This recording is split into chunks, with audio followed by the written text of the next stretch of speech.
ادا کرتا ہے. فرمایا گیا کہ جماعت کے ساتھ نماز پڑھنا اتنا زیادہ فضیلت رکھتا ہے کہ تنہا نماز پڑھنے والا 40 سال نماز پڑھتا ہے. 40 سال بندے کلا نماز پڑھنا رہا، کلیاں نماز پڑھنا رہا، تو جماعت نال بندہ نماز پڑھنا تو اتنا کلیاں ثواب لبی جائے، یعنی جماعت نال اتنا بڑا جو ثواب لبی. اور پھر یہ حدیث پاک کی وجہ سے سماعت کیجئے. امام الانبیاء نے فرمایا جو بندہ گھر میں وضو کرتا ہے، کہاں وضو کرتا ہے؟ کہاں وضو کرتا ہے؟ بعض لوگ مسجد میں جا کر ٹوٹی کھول کے بیٹھ جاتے ہیں. گھر میں بھی پانی ضائع کرنا جائز نہیں ہے، فالتو سے فل ٹوٹی کھول لینا.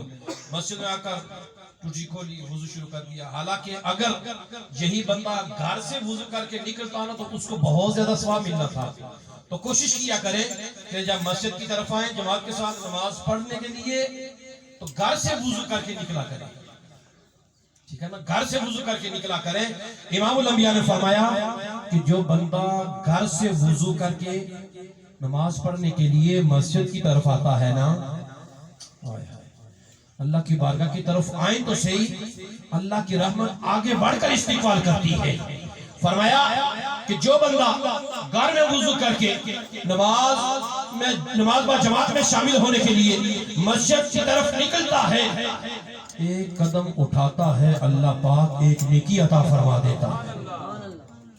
سارے بولو نا یار، سارے بولو یہ سبحان اللہ، سارے بول سوتا ہے تھوڑا سنو بیسی ماشاءاللہ.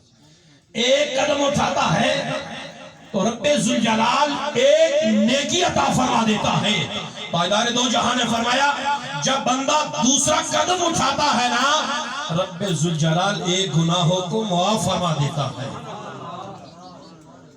مسجد میں پہنچتا ہے، جو جماعت میں شامل ہوا وہ اجر اور ثواب الگ سے ملتا ہے.